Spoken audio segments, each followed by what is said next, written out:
مونقة قد أراني فأثني عليه حامدا وأذكره مسبحا ويرفع المستضعفين ويضع المستكبرين ويهلك ملوكا ويستخلف آخرين.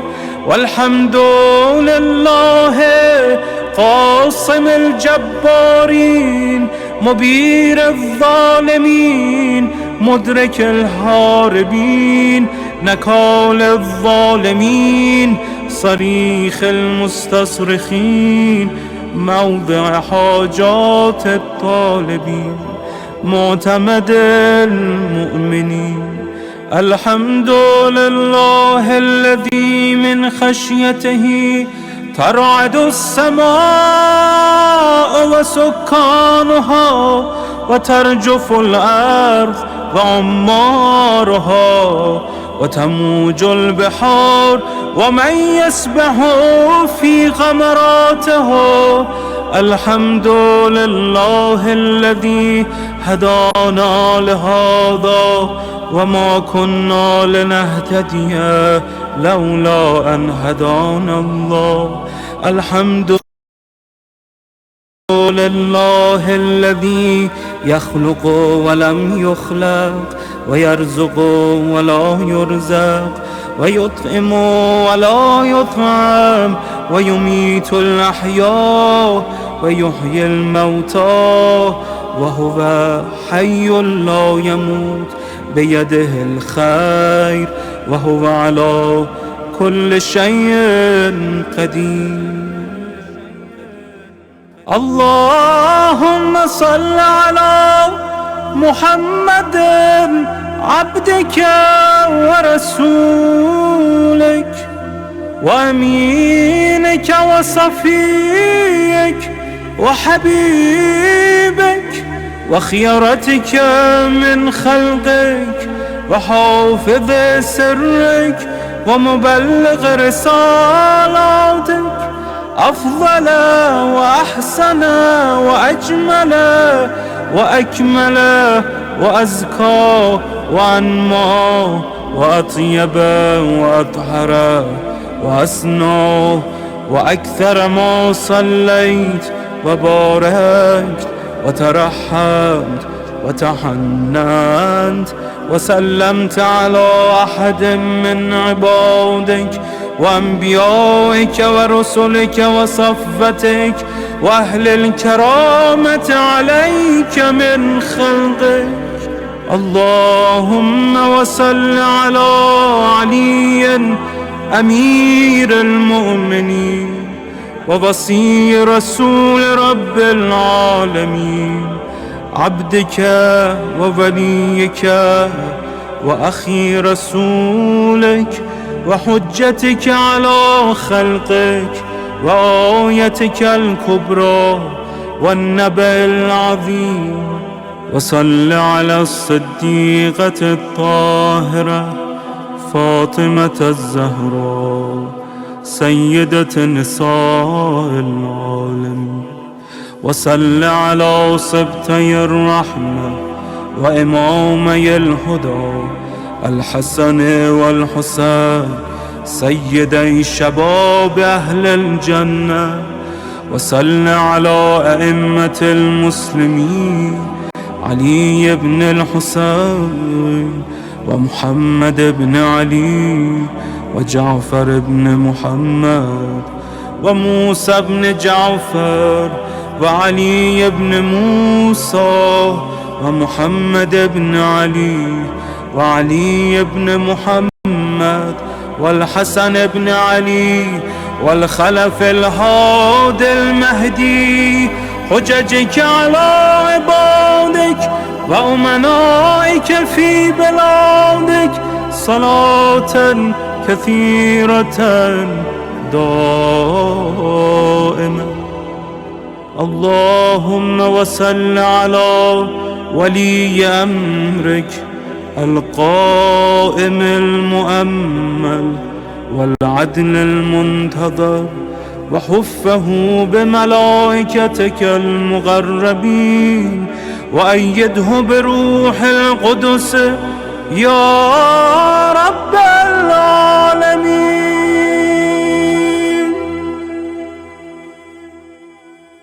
اللهم اجعله الداعي إلى كتابك والقائم بدينك، استخلفه في الأرض كما استخلفت الذين من قبله، مكن له دينه الذي ارتضيته له، أبدله من بعد خوفه أمنا، يعبدك لا يشرك بك شيئا. اللهم أعزه وأعزز به، وانصره وانتصر به، وانصره نصرا عزيزا، وافتح له فتحا يسيرا، واجعل له من لدنك سلطانا نصيرا. اللهم أظهر به دينك وسنة نبيك، حتى لا يستخفي بشيء من الحق مخافة أحد من الخلق. اللهم إنا نرغب إليك في دولة كريمة تعز بها الإسلام وأهله، وتذل بها النفاق وأهله، وتجعلنا فيها من الدعاة إلى طاعتك والقادة إلى سبيلك، وترزقنا بها كرامة الدنيا والآخرة. اللهم ما عرفتنا من الحق فحملنا، وما غصرنا عنه فبلغنا.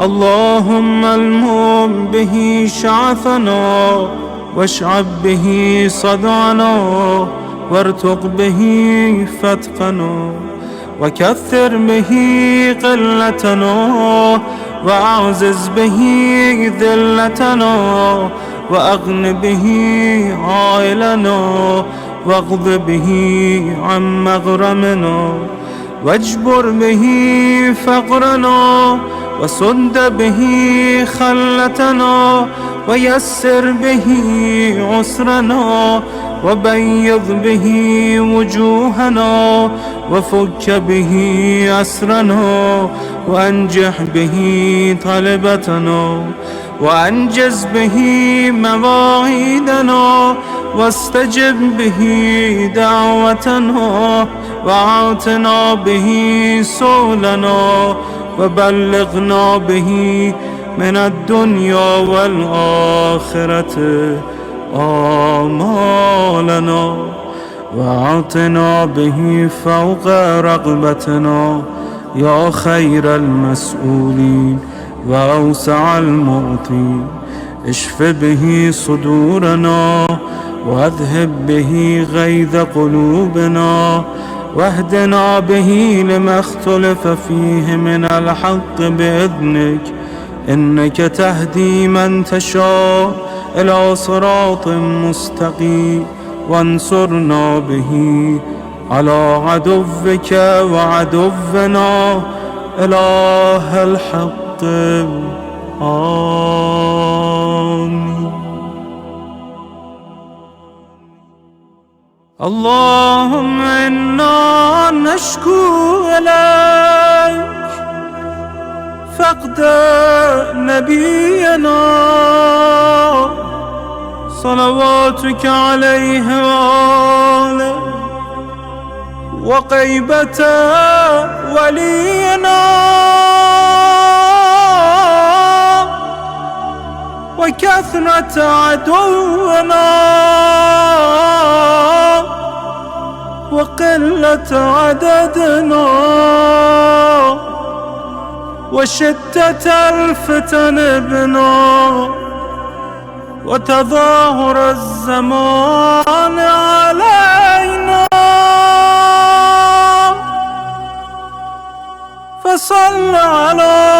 محمد وآله،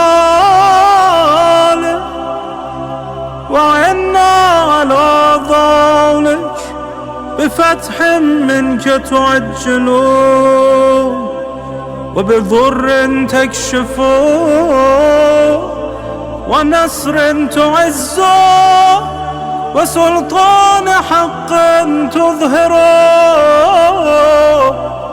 ورحمة منك تجللنا، وعافية منك تلبسنا، برحمتك يا أرحم الراحمين.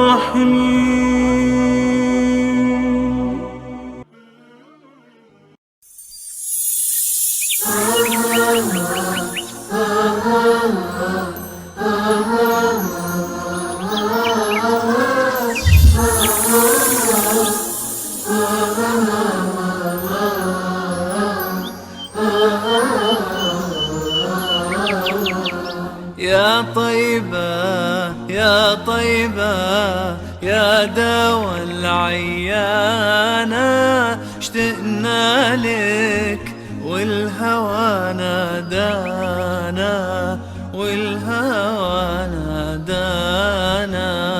يا طيبة يا طيبة يا دوا العيانة، اشتقنا لك والهوى نادانا، والهوى نادانا. لما سار المركب ناساني، ساروا الدمع ما جفاني، أخذوا قلبي مع جناني. يا طيبة يتيم الولهانا، يتيم الولهانا. يا طيبة يا طيبة يا دوا العيانة، اشتقنا لك والهوى نادانا، والهوى نادانا. قبلتي بيت الله صابر، علاني يوما لك زائر. يا ترى هل تراني ناظر للكعبة، وتغمرني بأمانة، تغمرني بأمانة. يا طيبة يا طيبة يا طيبة يا دوا العيانة، اشتقنا لك والهوى نادانا، والهوى نادانا. نبينا أغلى أمنياتي، أزورك لو مر بحياتي، وبجوارك صلي صلاتي، واذكر ربي واتلو القرآن، واتلو القرآن.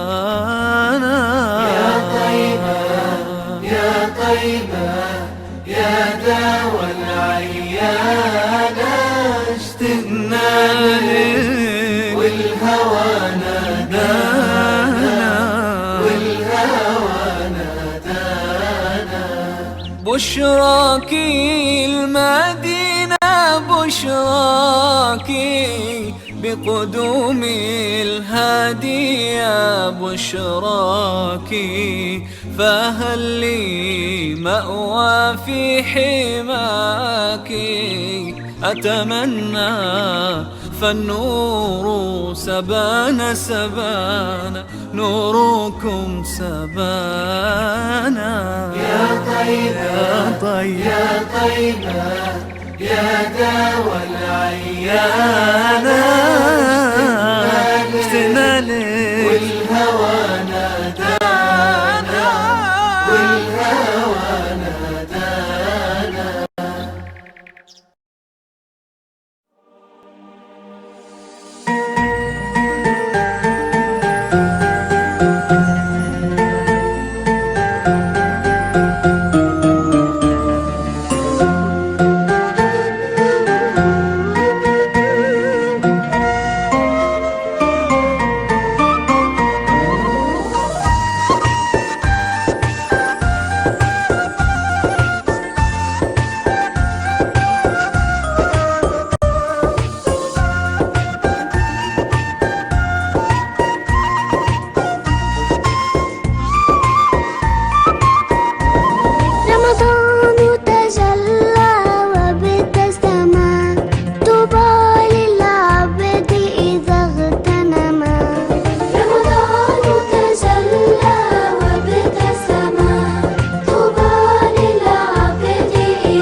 محمد اللهم صل على محمد وآل محمد وعلى أهل بيته الطيبين الطاهرين ولعنة الله على أعدائهم إلى قيام يوم الدين رب اشرح لي صدري ويسر لي أمري واحلل عقدة من لساني يفقه قولي أما بعد Assalamu alaikum wa rahmatullahi wa barakatuh. This will be our second night together. For most of us, I believe, today will be the second night of fasting that we have completed.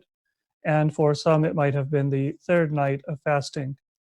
And that is just a reminder for us how quickly the month of Ramadan passes. It is a month.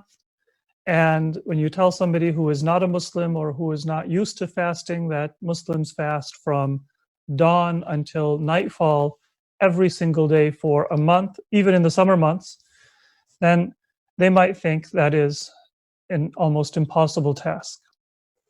But when the month comes, it passes by before we realize it, and before many of us have really had a chance to collect our thoughts and make sure that we are doing the things that we want to do and that we know that we should be doing. So let's take a moment and take stock and say that in the few days, hours of the month of Ramadan that are behind us, what have we done well? What is it that we need to do more of? You know, some of us may have made a resolution that we are going to do a certain amount of recommended prayers. Some of us, we may have obligatory prayers that we didn't do or we didn't do right at some time in our life, and now we owe that debt to Allah. We have to make it up. And so maybe, for example, I said that every day in the month of Ramadan, I am going to make up one full day, 5 prayers of missed salat, qada prayers. And maybe I'm behind, or maybe I'm ahead.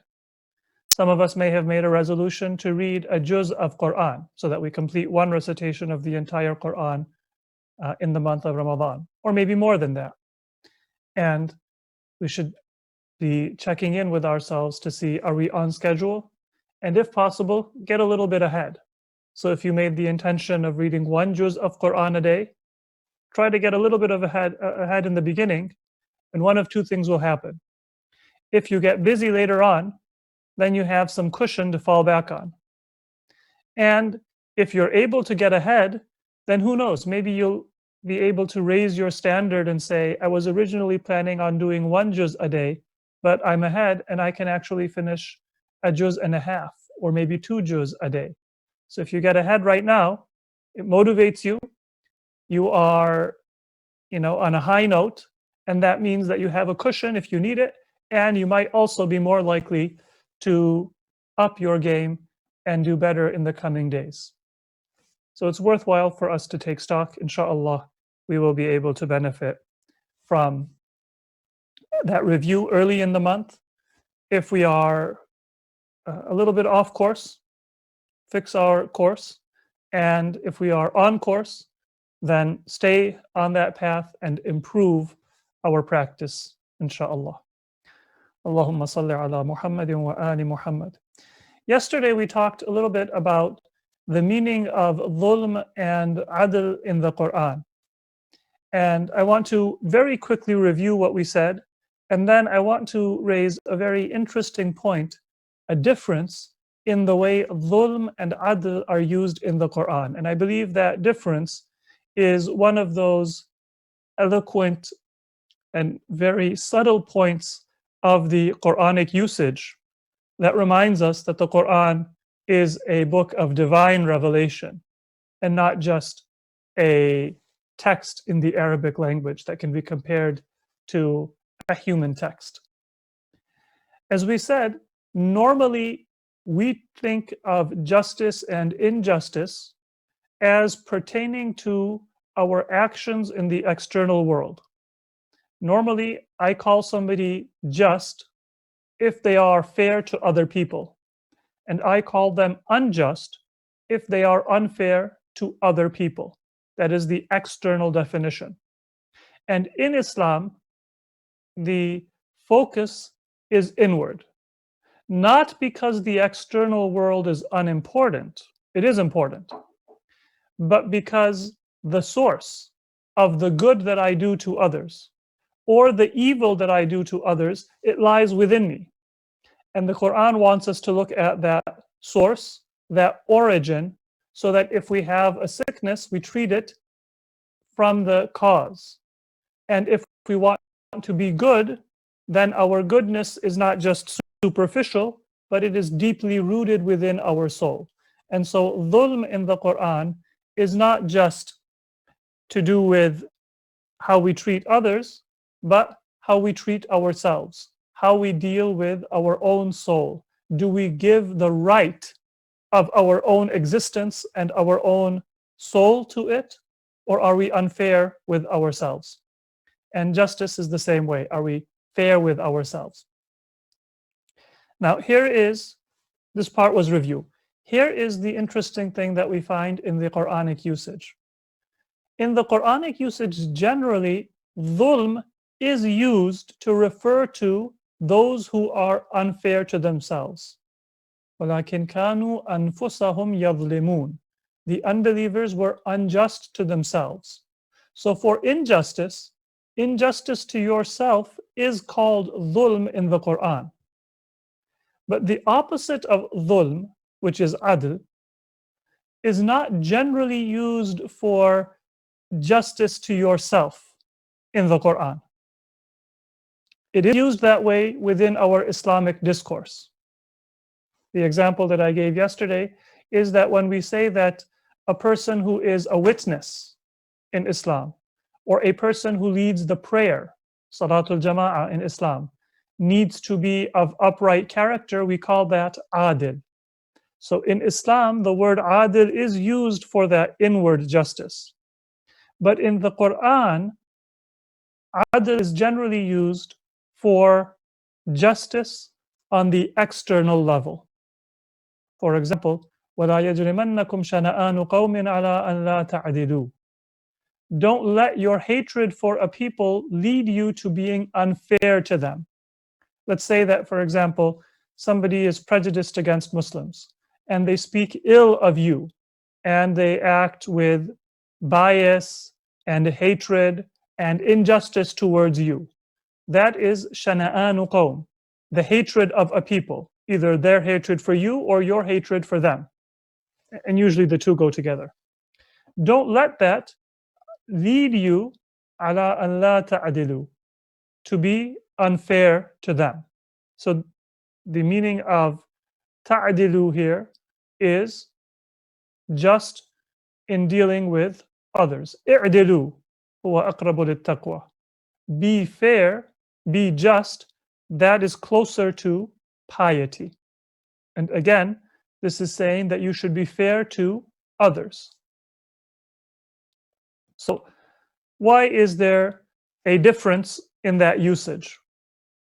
You would expect that if the Quran is using adl to refer to external justice, then dhulm should also be referring to external injustice. Or if the Quran is using dhulm to refer to internal injustice, meaning sinfulness, then the opposite of dhulm, adl, should also be used for internal justice, which is to avoid sin. That's what you would expect. But instead we find that the Quran uses the word dhulm commonly to refer to internal injustice, but the word adl to refer to external justice. They're not the same. And that's not by mistake, but there is a very beautiful, a very eloquent lesson in there for us. When we are going off course. The sooner we find out that we are off course, the better. And that is why when the Quran, I don't want to say this is why because we don't understand the full wisdom of the language of the Quran, but perhaps this is one reason why the Quran uses the word dhulm to refer to the inner state. Because the Quran wants us to avoid dhulm.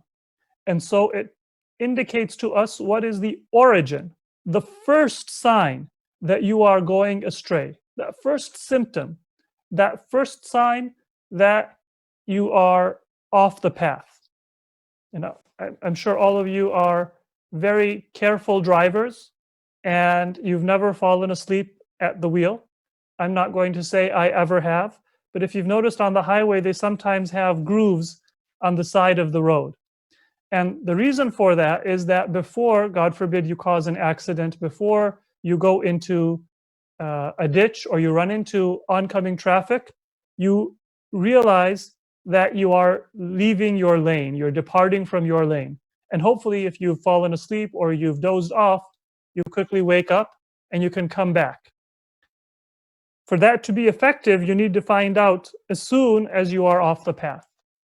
And that first symptom, that first reality of getting off the path, it shows up within you. It's only later on that we are going to have an external effect of that evil. Sometimes it takes weeks or months before it shows up in our character, maybe even years.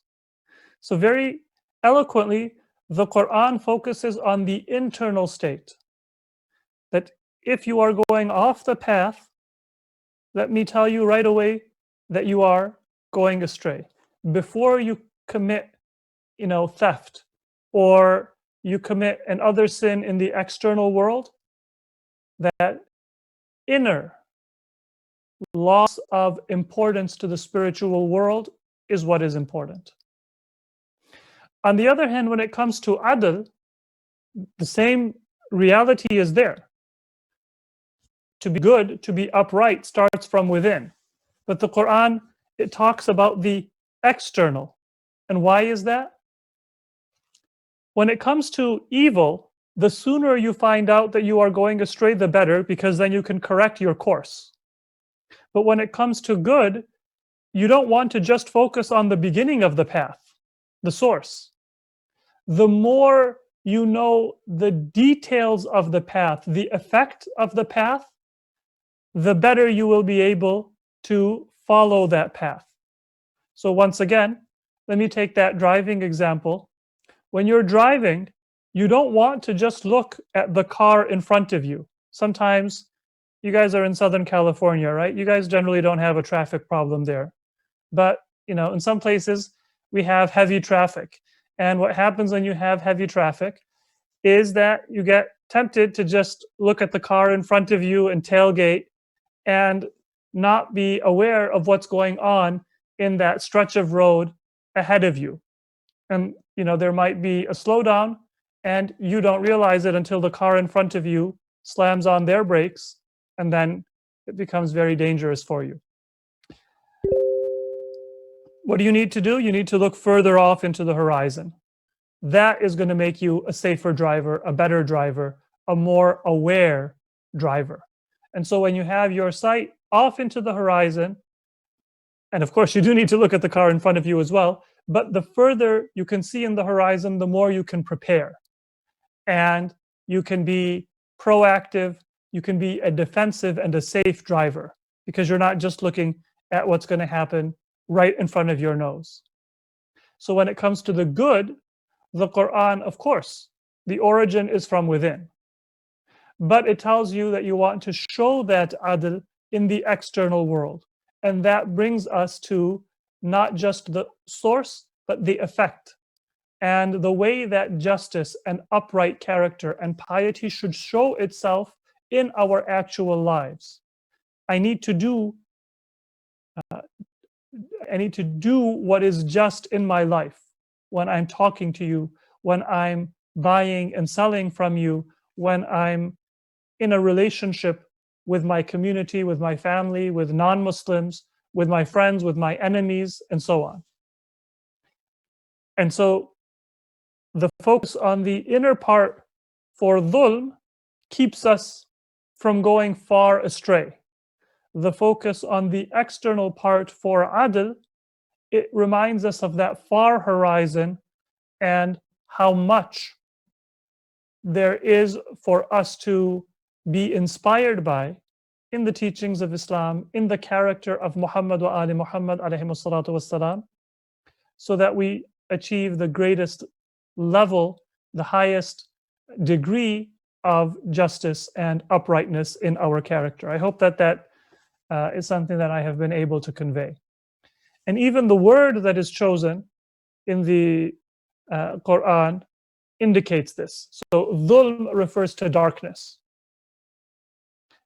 That is about our senses. I can't see, I can't perceive when either my eyes or my insight is in the dark.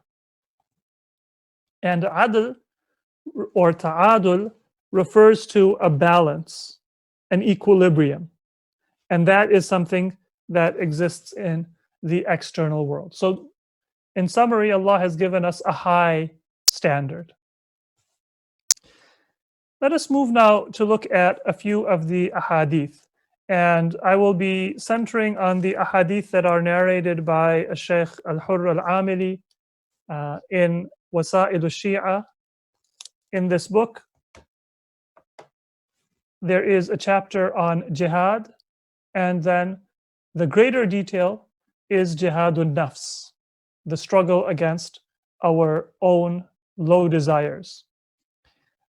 This book, once again, was written about 300 years ago, and so nobody can say that this is a modern change, that to pretend Islam is peaceful, Muslims are talking about jihadun nafs. No, this is one of the authentic books of Islamic hadith and the teachings of Ahlul Bayt. And it is primarily a book that is concerned with rules of Islamic law.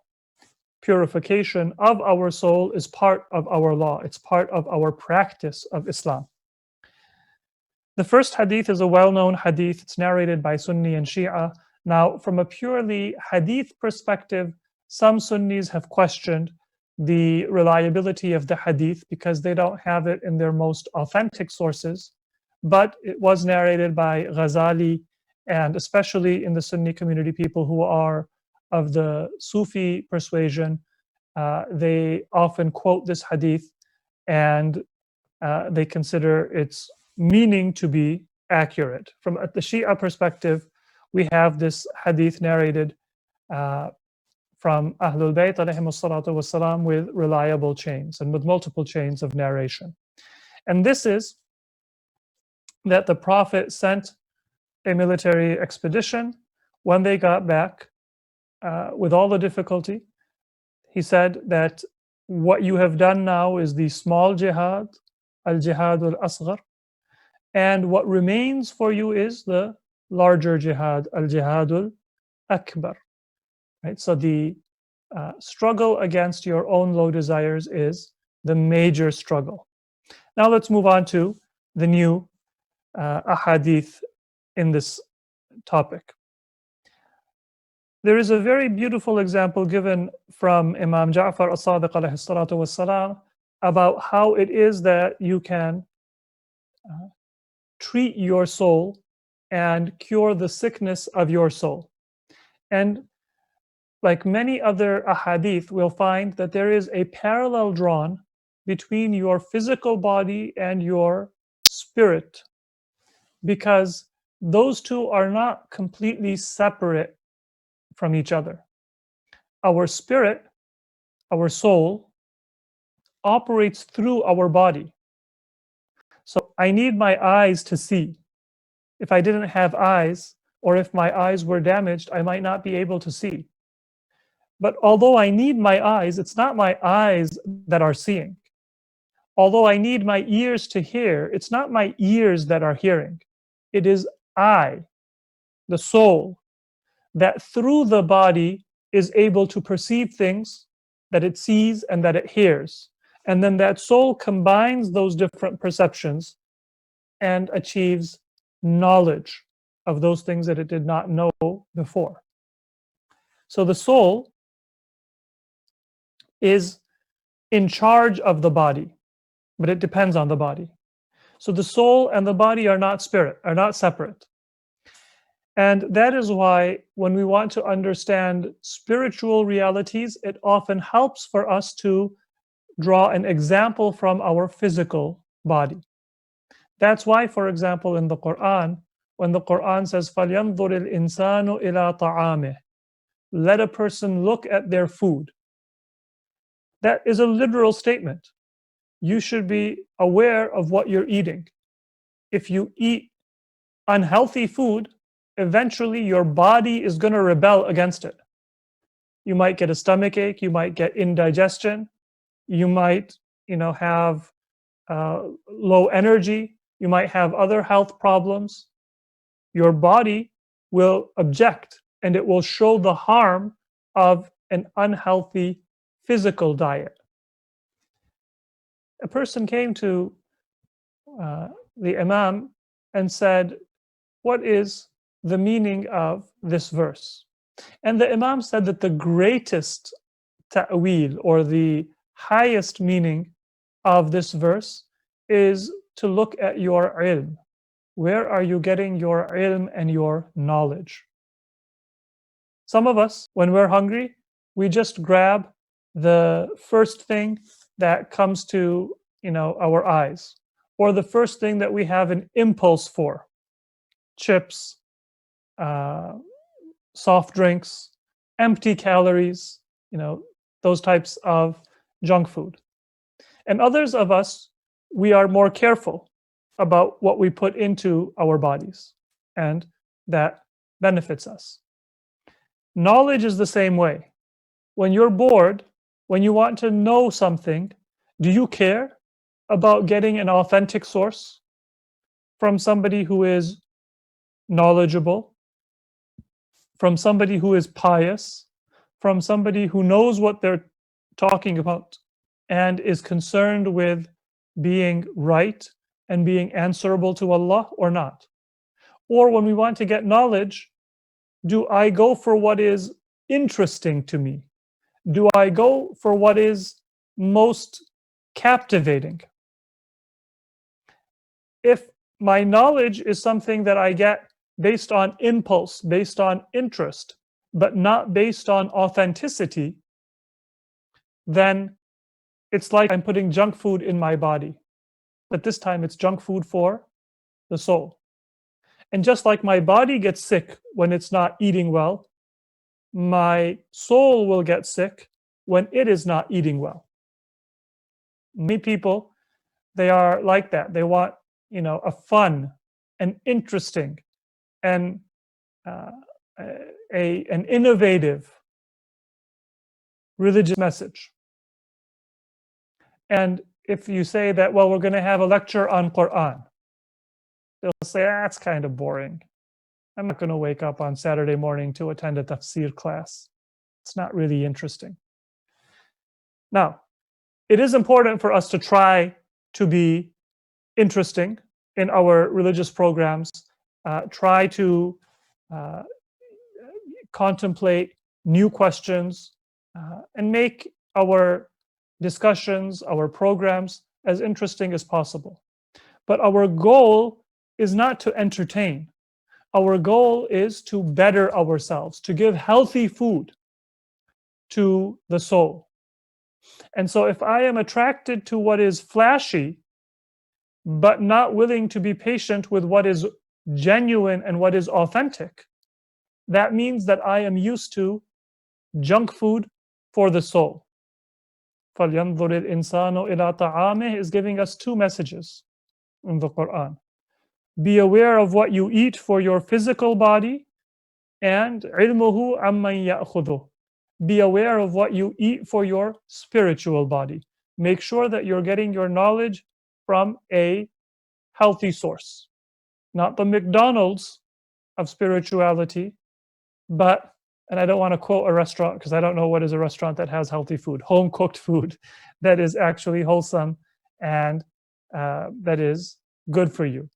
Right? You want that kind of a healthy meal for your soul.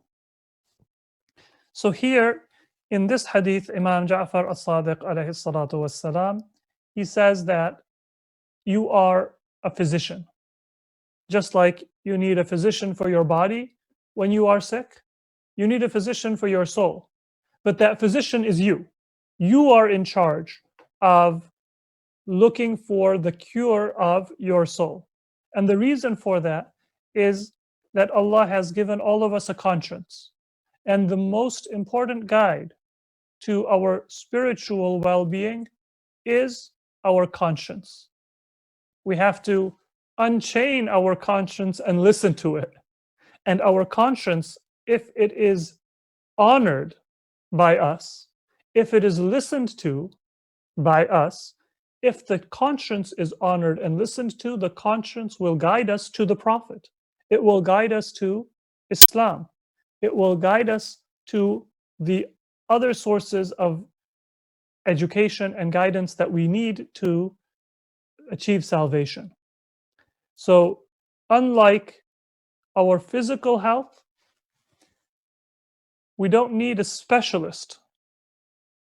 For our spiritual health, we need a live and a respected conscience that is able to make good choices that will bring us to the path of salvation. So look at how Imam Ja'far as-Sadiq alayhi salatu wassalam defines that religious role for us.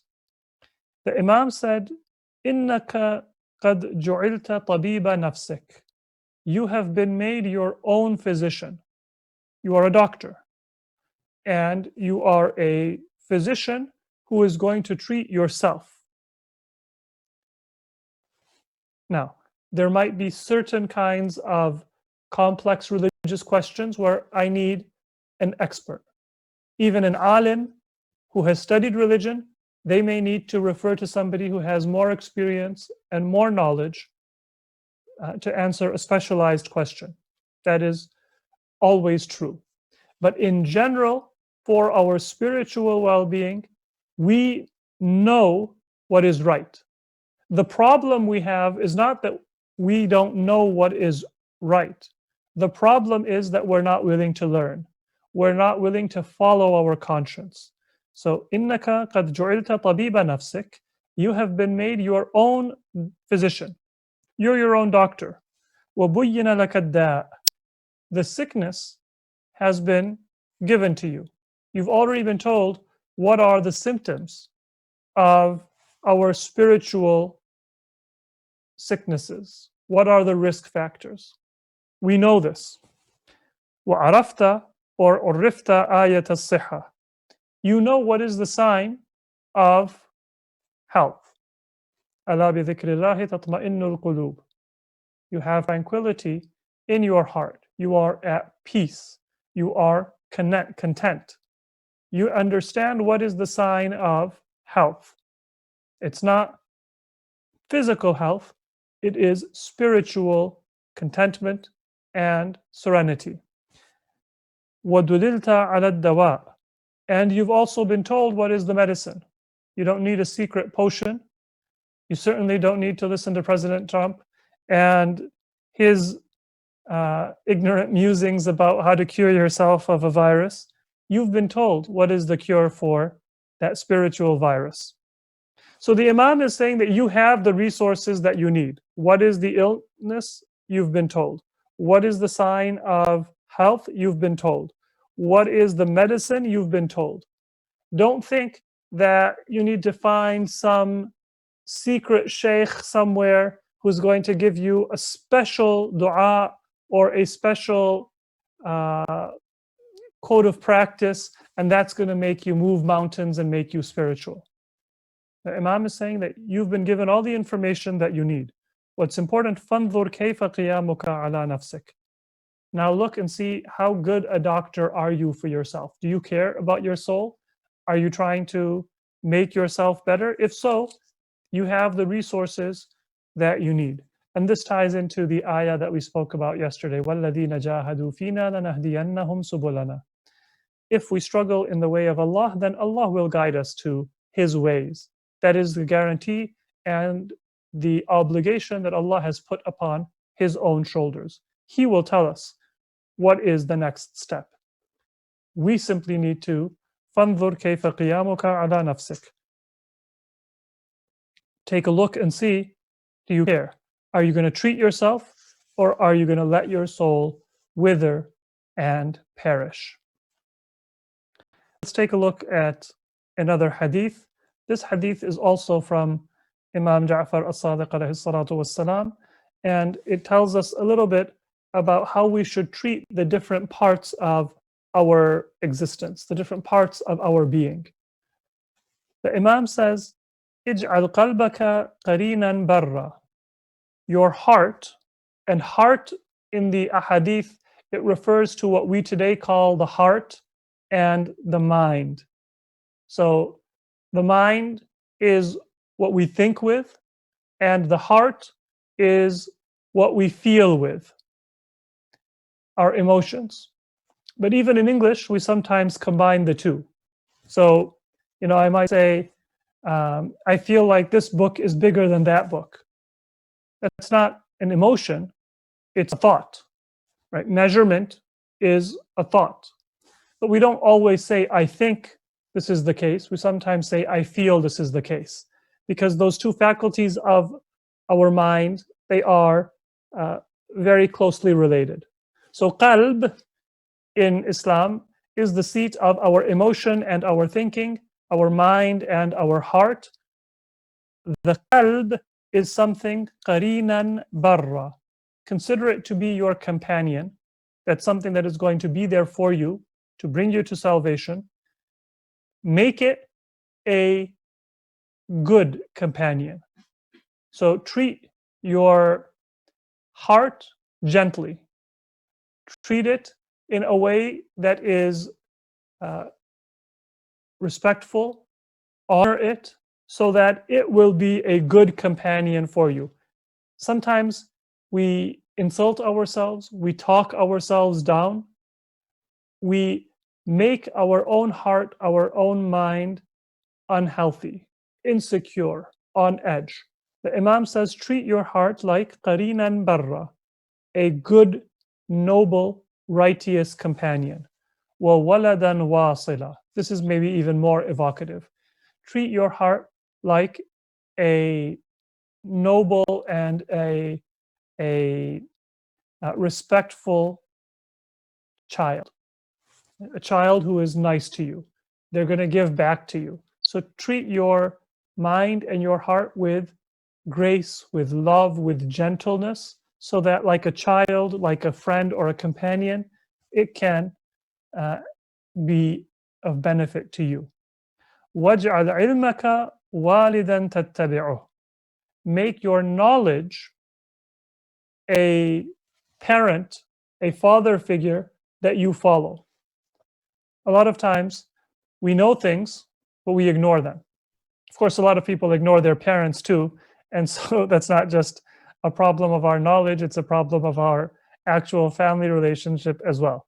But assuming that we understand that we should respect our parents, then the Imam's example is that treat your knowledge like that father figure, like that parental figure whom you follow. Give respect to your knowledge. Let it be your source in making decisions. Don't just make decisions on the basis of whim, and don't just make decisions on the basis of feeling. Learn and make decisions on the basis of your learning and on the basis of what is right, on the basis of your intellect and on the basis of your learning.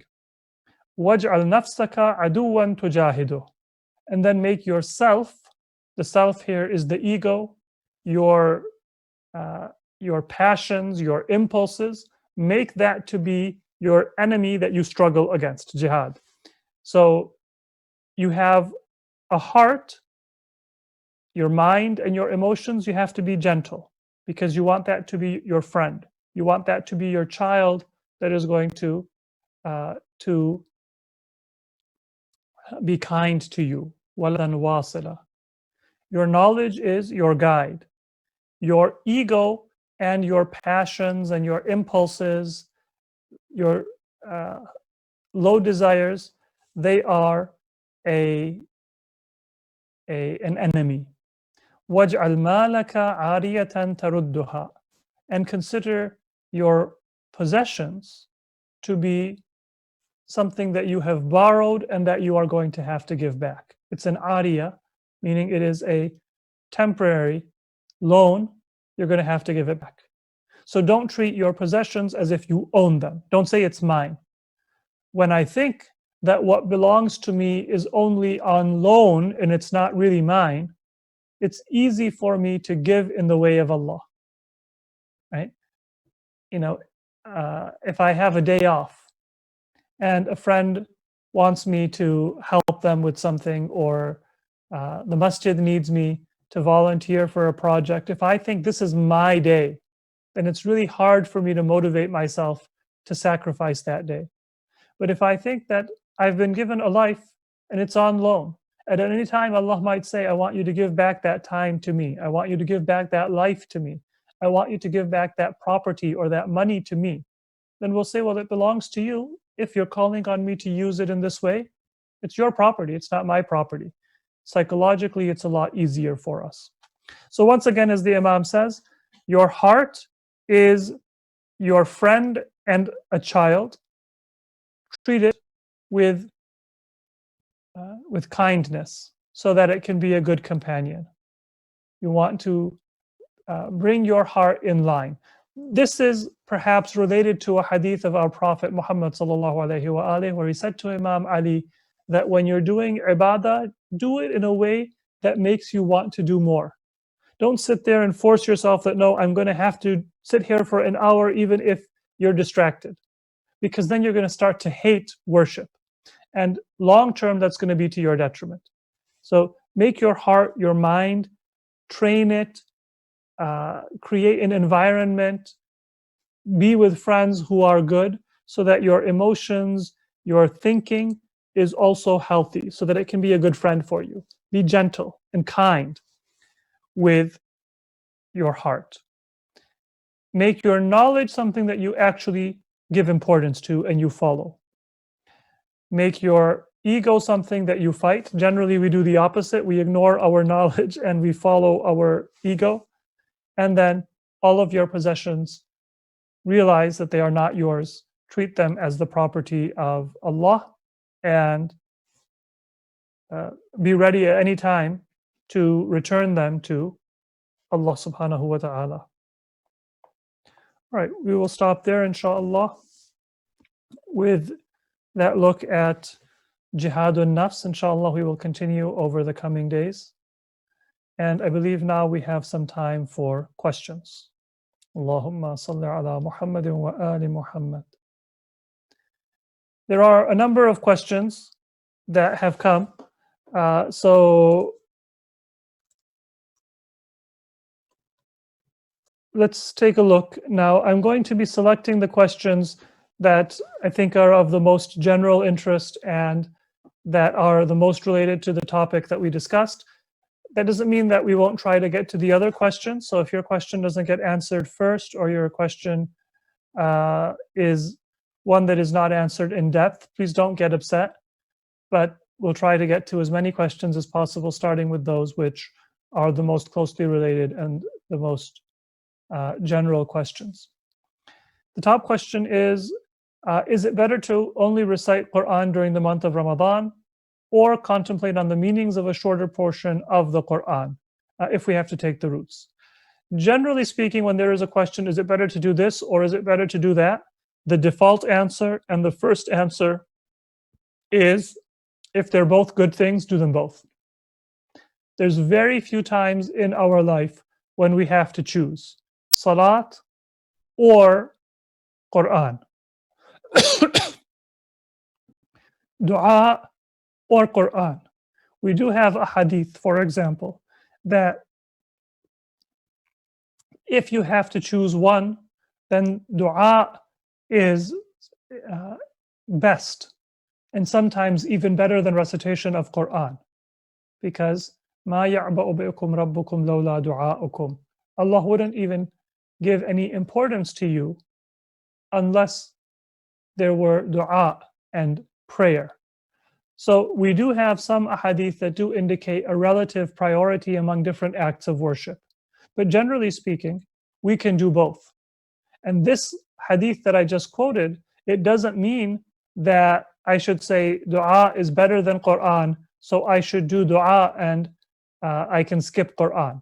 Because if you do that, then your dua will not be as refined and as sincere as it should be. So the first answer is try to do both. Don't ever make things black and white and say, well, I'm just going to do the translation of the Quran because I want to understand the meanings. No, the actual Arabic of the Quran is a miracle. These were the exact words that were recited by the Prophet and by each of the Ma'sumin alayhimus salatu wassalam. And it's a miracle the way in which the Quran has been preserved and honored throughout history. So just the words have a blessing. Similarly, of course, the meaning has a blessing. However, if you need to do one, as I said, normally you don't, but if you do, then the meaning is the reason why we read the Quran. But in the month of Ramadan, as we find in hadith, that لَيْسَ شَهْرُ رَمَضَانَ كَسَائِرِ الشُّهُورِ. The month of Ramadan is special. So try to do as much as you can, but always try to keep in touch with the meaning of the Quran and prioritize understanding over just recitation. Second question, how is adl in the external world focusing on the horizon in the driving analogy? Wouldn't looking internally at your flaws also fulfill that analogy? Yes. So they're both related. Every time you do an injustice to somebody in the external world, that is an injustice to yourself. It's just a matter of perspective. Every time you do justice in the external world, you are also doing good to yourself, right?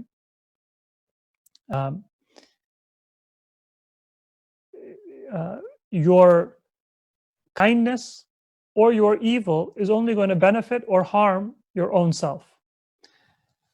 However, when you look at the external world, then you are looking at the effects, the manifestations of justice. And at least in the Quran, we find that in the case of adl, justice, that effect is also discussed. So that perspective, it's not that there's two separate things. Right? We're not saying that there is a dhulm in the external world and there is a dhulm in the internal soul, and those are two different things. And there is an adl in the external world and there is an adl within you, and those are two different things. They're the same thing. Because when you're good to others, that is bringing you salvation. When you are sinful to yourself, that will show up in the external world as well. Same thing, when you do good to others, you're doing good to yourself. And when you do good to yourself, that will show up in the external world. But when the Quran focuses on the manifestations and on the effects, it's reminding us of how much the reality of that justice, that uprightness, should show itself in every moment of our day. You know, you can sometimes see people who are pious, they pray, they fast, they always give their khums, but they're not generous people. They're not friendly people. You might be a little bit scared of them. They're religious in the sense of praying and fasting, but they don't realize that part of being religious is to be kind, to be approachable, to be generous. Does that make sense? Now, the reality is that both of them are the same thing and they're both part of adl. But when the Quran draws attention to the external part, It shows us the horizon. It shows us that when you care about Allah, you care about being right, then in addition to doing what is important for your internal soul, you also have to show that in how you treat other people. So it broadens our horizon. I hope that is clear. If it's not, then you can certainly ask another question and I can try to explain it a little bit better. Can you please give an example of not treating your heart with respect? So there is a teaching in Islam that you should always consider yourself negligent, meaning that even when you do a good deed, you should say that I didn't do it as good as I should. You should always feel humble. You should always feel in debt to Allah. Even when you do good, you should say that Allah, it was your grace that taught me what is good, that gave me the strength to do what is good, that gave me the inspiration to do what is good. I haven't done you a favor, you have done me a favor. So that is what it means to treat your heart with humility. Respect, though, is that you should be delicately trying to increase the stamina of your heart. Let me give a few examples. In numerous ahadith from Imam Ali, and I believe there's a similar hadith, if I'm not mistaken, from Imam Kadhim, it's a similar hadith that al-mu'minu yahtaju ila thalath sa'at. Every believer needs 3 hours in their day. An hour, yarummu biha ma'asha, for them to take care of their worldly affairs. An hour, yunaji fiha rabbah, to speak to Allah in worship. وَسَاءَ يُخَلِّ بَيْنَ نَفْسِهَا وَلَذَّتِهَا فِيمَا يَحِلُّ وَيَجْمُلُ. And you need an hour to do what your soul wants, leisure. فِيمَا يَحِلُّ وَيَجْمُلُ. Of course, that hobby, that leisure should be something halal and something honorable. It should be a respectable and an honorable hobby. But find a hobby that you enjoy and give your soul some space, some breathing room, some relaxation. That's one example that we find in hadith. The other example is the hadith that I quoted earlier, which is don't force yourself to do ibadah and then, it backfires and you can't motivate yourself. Again, if you start reading Dua Kumail and halfway through you say, you know what, my heart's not there. Put it down. Go do something else. If you come back to it, you come back to it. But don't force yourself to do more than you're able. That's being cruel and that's not respecting the current state of your heart. So, of course, that doesn't mean that you don't do what is wajib. It doesn't mean you don't do what is recommended. And it doesn't mean you don't try to gradually build your capacity to do more and more. But do so in a loving way, in a gentle way, and that is how you respect your heart. It's not about happiness and, and making yourself arrogant, but it is about being gentle with your heart.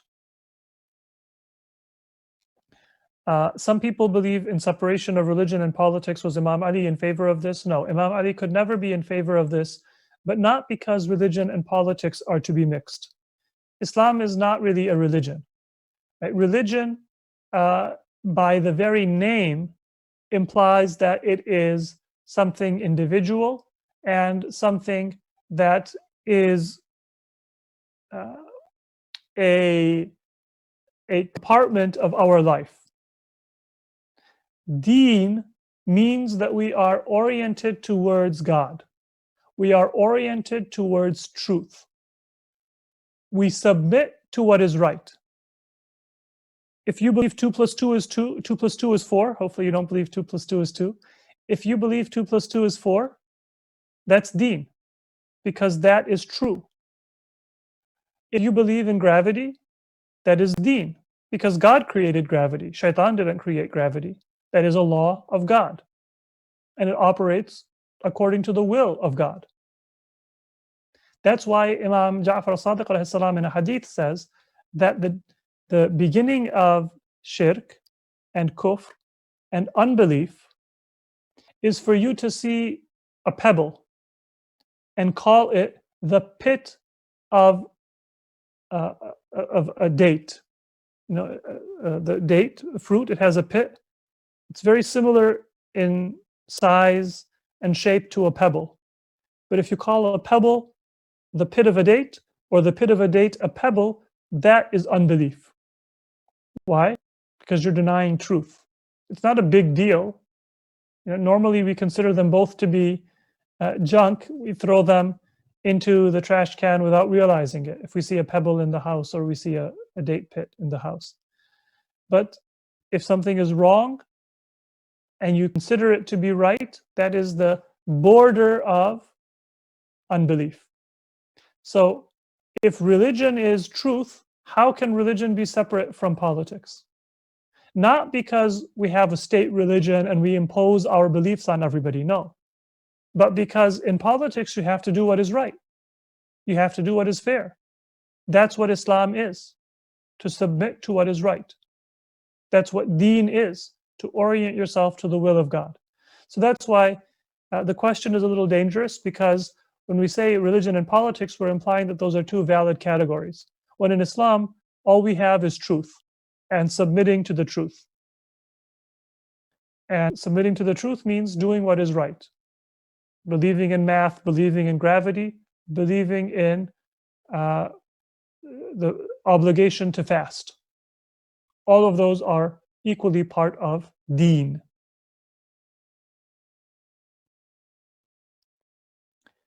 If you feel that your question has not been answered, please do feel free to ask a follow-up question.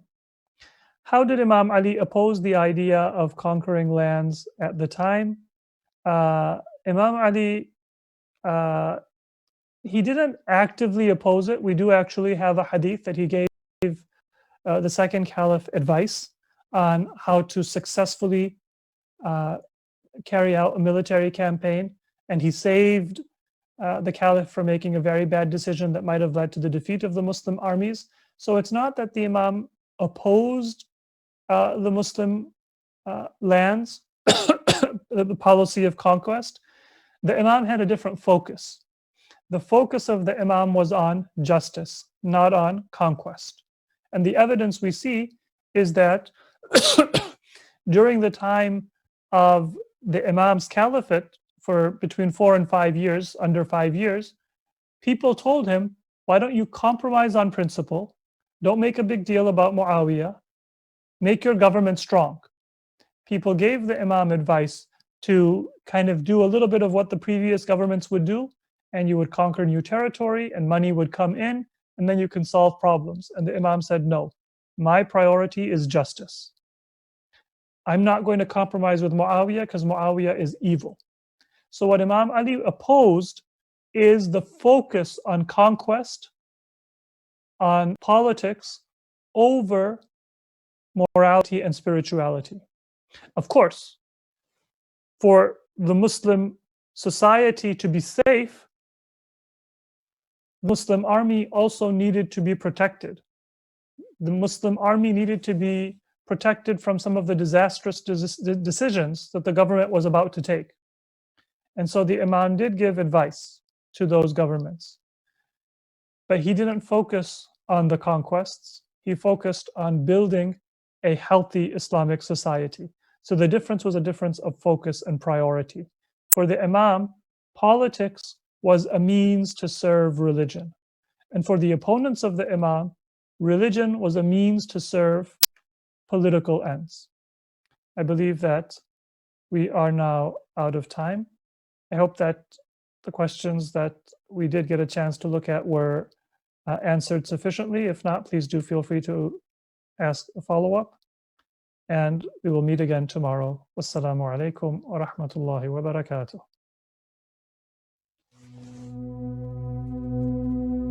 إلهي عظم البلاء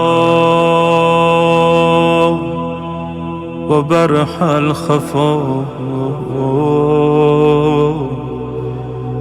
وانكشف الغطاء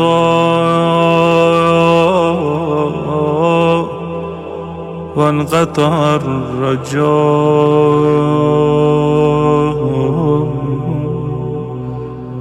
وضاقت الأرض ومنعت السماء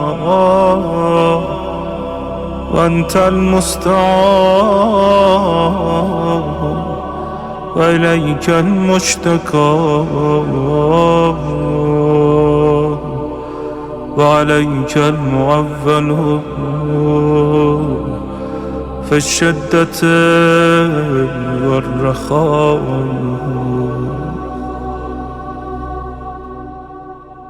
اللهم صل على محمد وآل محمد أولي الأمر الذين فرضت علينا طاعتهم وعرفتنا بذلك منزلتهم، ففرج عنا بحقهم فرجا عاجلا قريبا كلمح البصر أو هو أقرب. يا محمد يا علي يا علي يا محمد اكفياني فإنكما كافيان وانصراني فإنكما ناصران. يا مولانا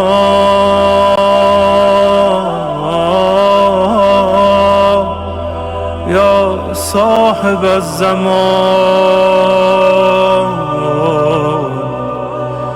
الغوث الغوث الغوث أدركني أدركني أدركني